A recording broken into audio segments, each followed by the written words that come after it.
My phone vibrated in my pocket while I was standing through a safety briefing at the construction site. Unknown number. I hesitated, nearly letting it go. Then I read the text. Hey man. Your wife left her underwear at my place last night. Figured you deserved to know. There was a photo attached. Black lace. No doubt about it, it was hers. I recognized them instantly. I'd bought that exact pair for her birthday the year before. My fingers went cold. Completely numb. The foreman kept talking about fall protection rules and harness checks, but his voice faded into static. All I could hear was the pounding of my own blood, rushing loud in my ears. I stared at the message. 30 seconds. A full minute. Then 2. And then I did something I hadn't planned. Something I couldn't undo. I opened my contacts list. Scrolled.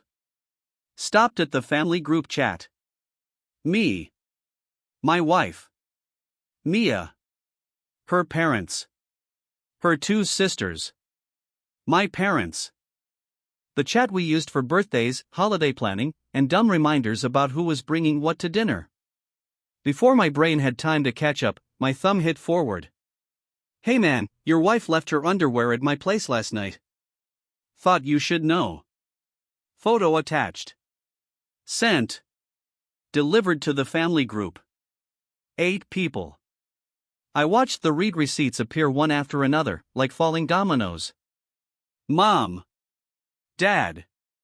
Sophie. Natalie. George. Eleanor. Then Mia. 3 dots popped up under her name. Stopped. Started again. My phone rang immediately. Not her. Her mother. If you want to know what happened when her entire family received that message at the exact same moment, hit subscribe, because what followed made Thanksgiving dinner look like a crime scene. My name is Alex Harper. I'm 38 years old, and I've spent the last 15 years working construction in Austin, Texas. These days, I'm a site supervisor. Good money. Reliable hours. The kind of job that lets you buy a house and think about starting a family someday. I married Mia Lynn 6 years ago. We met at a friend's wedding. She was a bridesmaid. I was a groomsman. We got stuck at the same dinner table. Fate, I guess. She was sharp. Funny. And she had this habit of tilting her head slightly when she listened, like you were the only person in the room who mattered. We dated for 2 years before getting married at a vineyard just outside Fredericksburg. Her parents covered most of the cost. Big, traditional wedding. Around 200 guests. The whole production. Her family was close, really close. Sunday dinners at her parents' place. Group chats about everything from grocery deals to political arguments. A big family vacation every summer. At first, I liked it. My own family was small. Just me, my parents, and a brother I barely spoke to anymore. Mia's family felt like something pulled straight from a TV show. Loud. Warm. Chaotic, but in a good way. Her dad, George, was a retired engineer. Strong handshakes. Horrible dad jokes. Her mom, Eleanor, had been a teacher. She remembered every birthday and cooked enough food to feed an army. Her sisters, Sophie and Natalie, were both married with kids. They treated me like the brother they never had. Honestly, I thought I'd hit the jackpot. Steady job.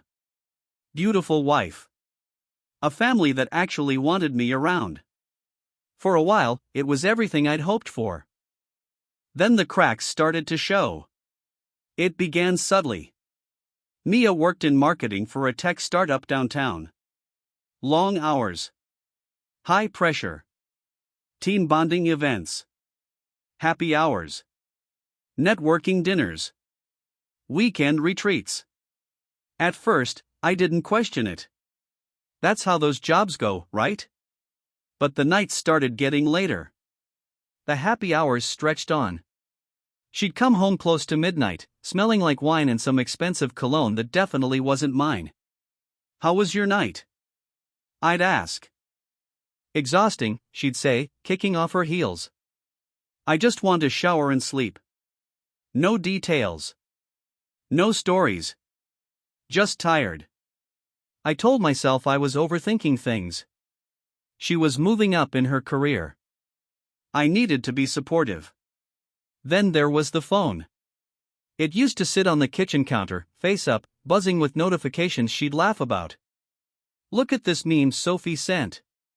My mom's asking what we want for Christmas again." Normal stuff. Then, one day, the phone disappeared into her purse. Always face down. If it buzzed during dinner, she'd glance at it and say, "Just work." If I walked into the room while she was texting, she'd subtly tilt the screen away. Little things. Small, almost invisible things. But they piled up, brick by brick. About 3 months ago, I started noticing a name. Noah. I'm grabbing drinks with Noah and the team. Noah's presenting at the conference, so I need to help him prep. Noah thinks we should pivot the campaign. Noah. Noah. Noah. I finally asked about him, casually. "Who's Noah?" She didn't even look up from her phone. Creative director. He's new. Really talented. That was it. No red flags. No alarms. Just a name that showed up a little too often. Then came the weekend trip. "The company's doing a retreat in San Antonio," Mia said one morning over breakfast. "Friday to Sunday. Team building stuff." "Sounds fun," I said. "It's mandatory." Then she hesitated. "I know it's our anniversary weekend, but I can't get out of it." "Our 6th anniversary." I swallowed the disappointment. "It's fine. We'll celebrate when you get back." She kissed my cheek. "You're the best." That Friday, I watched her pack. Nice clothes. Carefully chosen outfits. And the black lace underwear I'd bought her for her birthday, the expensive set she usually saved for special occasions. "For a work retreat?" I asked, keeping my voice light. She laughed. "There's a formal dinner Saturday night. I want to look good." It sounded reasonable. Except it didn't. She left Friday morning. Texted me when she arrived at the hotel. "Made it. Miss you already." Saturday, I got a few updates. Photos of a conference room. A picture of her lunch. Sunday morning, nothing. I texted her. "How's it going?" No reply. I called. Straight to voicemail. By Sunday afternoon, I was pacing the house like a caged animal. Finally, at 4 p.m., she texted. "Sorry. Phone died. Heading home soon. Love you." She walked through the door around 7. Hair perfect. Makeup fresh. Smiling. "How was it?" I asked. "Good. Exhausting, but good." She kissed me and headed straight for the shower. I stood there in the hallway, listening to the water run, and felt something cold settle deep in my gut. Monday morning, I was back on site when my phone buzzed. Unknown number. I almost didn't open it. Probably spam. But something told me to tap the screen anyway. "Hey man, your wife left her underwear at my place last night. Thought you should know." Right under the text was the photo. Black lace. The exact set I'd bought her. Lying on a hardwood floor, right next to a pair of men's shoes that definitely weren't mine. I stared at my phone until the words stopped registering. Read it once more. Then again. My hands started to tremble. All around me, the construction site roared on like nothing had changed. Drills whining. Hammers banging. Guys yelling out measurements and laughing. I didn't hear any of it. All I could hear was my own heartbeat, slow, heavy, deliberate. Like a countdown ticking in my chest. I have no idea how long I stood there. Maybe 30 seconds. Maybe 10 minutes. Eventually, my brain snapped back into gear. I opened my contacts and scrolled until I found Mia's name. My thumb hovered over the call button. Then I froze. If I called her, she'd have time. Time to think. Time to come up with an explanation. Time to get out in front of it. No. I wanted to see her reaction when she saw this. Before that, I opened the family group chat. Family. 8 members. Me. Mia. Her parents.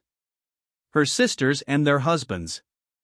The thread we used for everything: birthdays, holidays, inside jokes, dumb memes.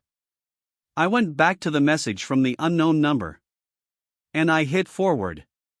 My finger moved faster than my thoughts. Send. There it was in the group chat. Hey man, your wife left her underwear at my place last night.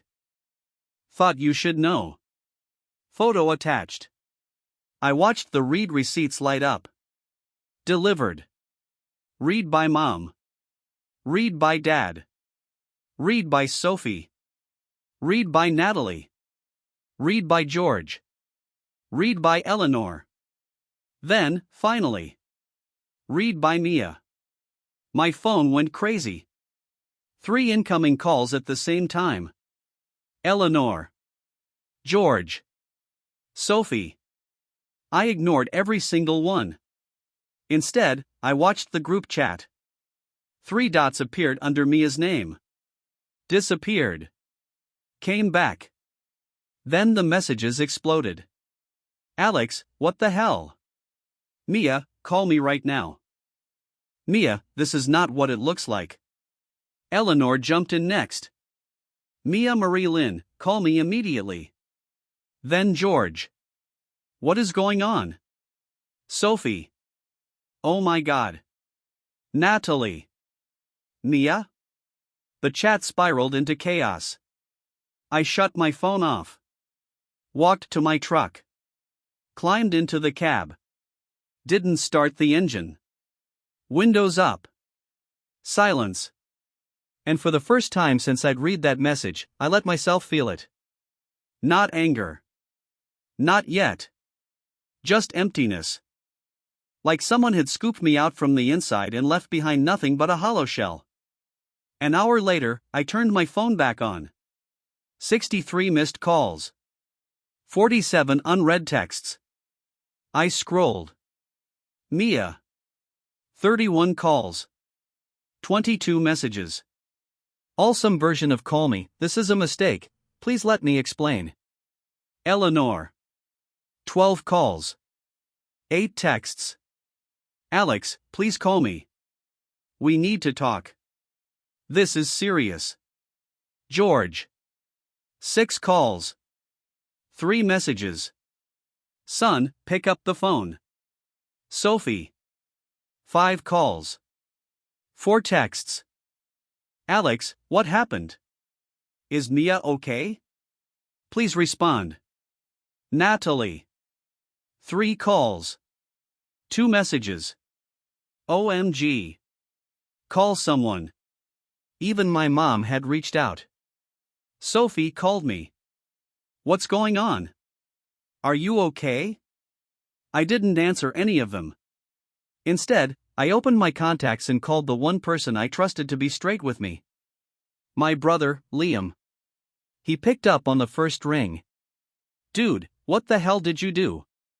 You saw? Sophie called Mom.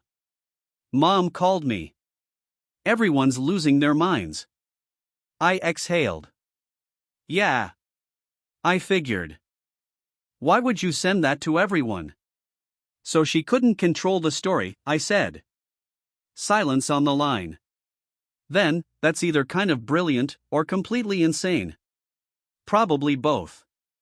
So what now? I don't know. You coming home? Not yet. Where are you? Sitting in my truck. Alex. I just need a minute, Liam. He sighed. Okay. But call me if you need anything. Then, softer, for what it's worth, I'm sorry, man. Yeah, I said. Me too. I drove. No destination. Just kept moving. Out of the city. Onto the highway. Through small towns with names I didn't recognize. I stopped at a gas station somewhere outside Bastrop. Bought a coffee I never touched. Sat at a picnic table out back and stared at my phone. The group chat was still blowing up. Eleanor, Mia, answer your phone.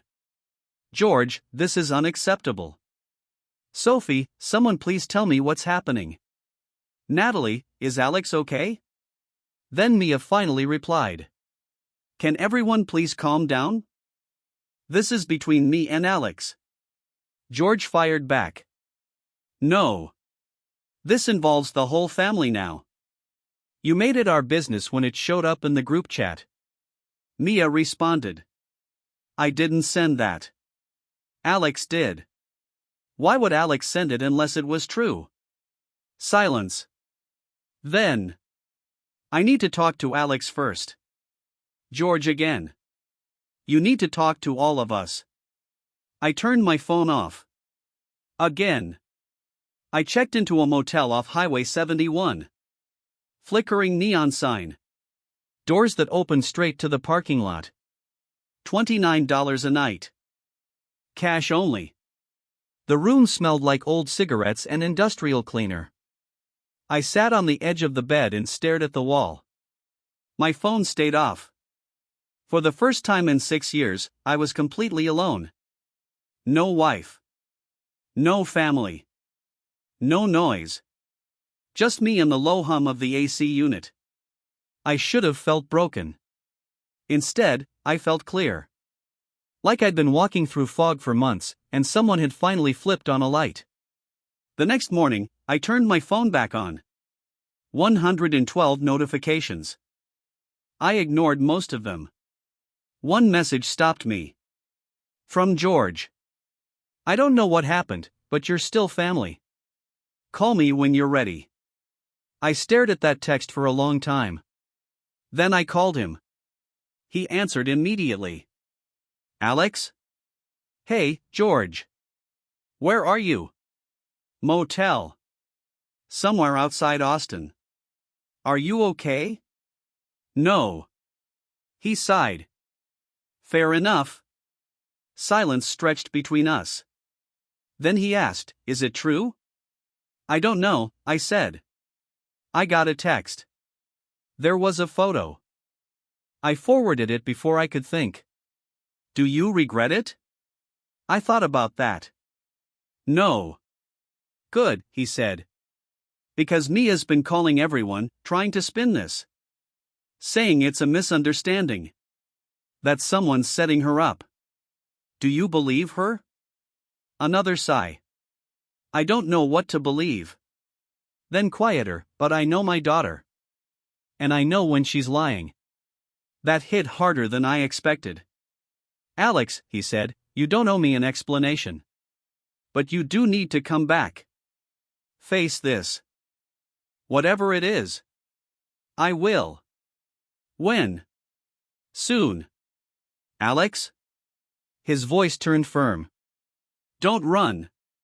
You're better than that. I closed my eyes. Okay.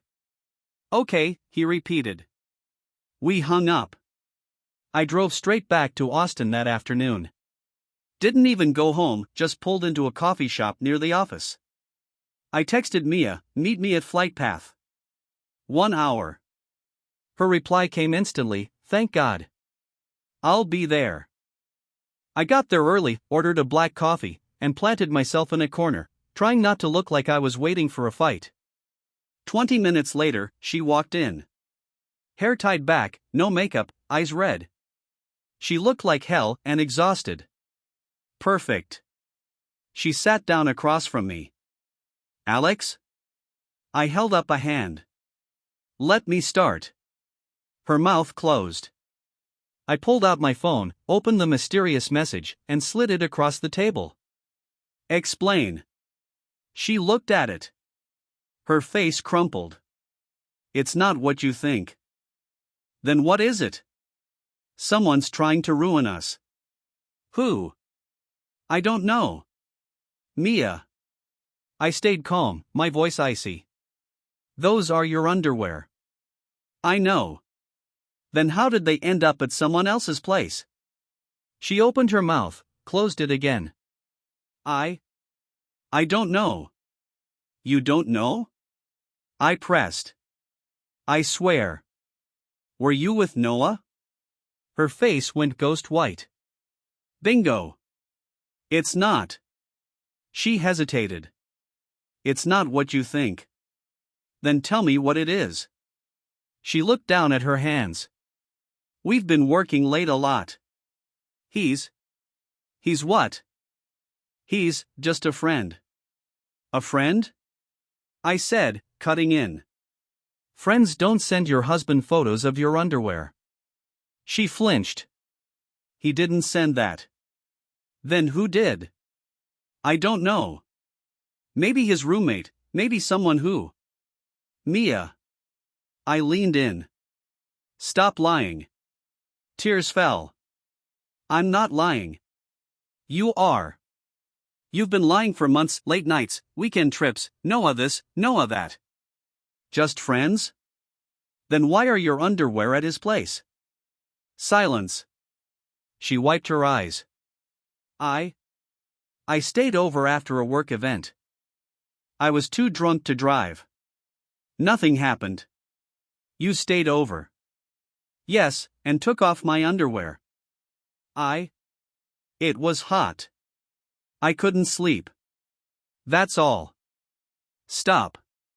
I said quietly, just stop. More tears. Alex, I made a mistake, but we can fix this. No. What? We can't. Mia, you didn't make a mistake, you made a choice. A lot of choices. I stood up. Wait. I'm done. Where are you going? To find a lawyer. Her face went pale. You're serious. Never been more serious in my life. I walked out. Behind me, I heard her sobbing. Didn't look back. I called Eleanor from the parking lot. Alex? Hey, Eleanor. Are you okay? No. But I will be. Then what do you need? Do you believe her? No. One word, and something inside me cracked open. Thank you, Alex. Her voice softened. You're still family. No matter what happens. I had to clear my throat. Thanks. Come to dinner Sunday, please. I don't think Mia. I don't care what Mia thinks. You're coming. I smiled despite everything. Okay. Okay. Next day, I hired a lawyer, Ryan Clark. 50-something, ex-military, straight to the point. Tell me everything, he said. I did, the text, the photo, the group chat, the coffee shop confrontation. He didn't interrupt once. When I finished, he leaned back. That was either the dumbest thing you've ever done, or the smartest. Which? Depends on what you want. I want out. He nodded. Then it was smart. You controlled the narrative. She can't spin it to her family, they all saw it at the same time. It made sense, but he kept going. Also, you can't take it back now. That bridge is burned. Good. He smiled. Okay then. Let's get started. Divorce papers were filed 3 days later. Mia didn't contest it. Her lawyer called Ryan, they worked out terms. She got the house, I didn't want it anyway. She got her car, I got mine. Savings split 50-50. No alimony. No drama. 60 days later, it was over. Fastest divorce Ryan had ever handled. Most people fight. You two just ended it. She couldn't win. How? Her whole family saw the truth. He nodded. That group chat move, brutal, but necessary. Sunday dinner at Eleanor and George's was awkward. Mia wasn't there. Sophie said she'd moved in with Noah. No one mentioned Mia's name. Pot roast on the table, small talk about the weather, careful avoidance of the elephant in the room. After dinner, George pulled me aside. You doing okay? Getting there. Good. He clapped my shoulder. You're still welcome here. Any time. Even though. Especially because. He interrupted. You're a good man, Alex. My daughter made a mistake. That's on her. I looked away, blinking back emotions. Thanks, George. Don't thank me. Just show up for Sunday dinners. I smiled. Deal. 6 months later, life is quieter. 1-bedroom apartment. Still construction. Still early mornings.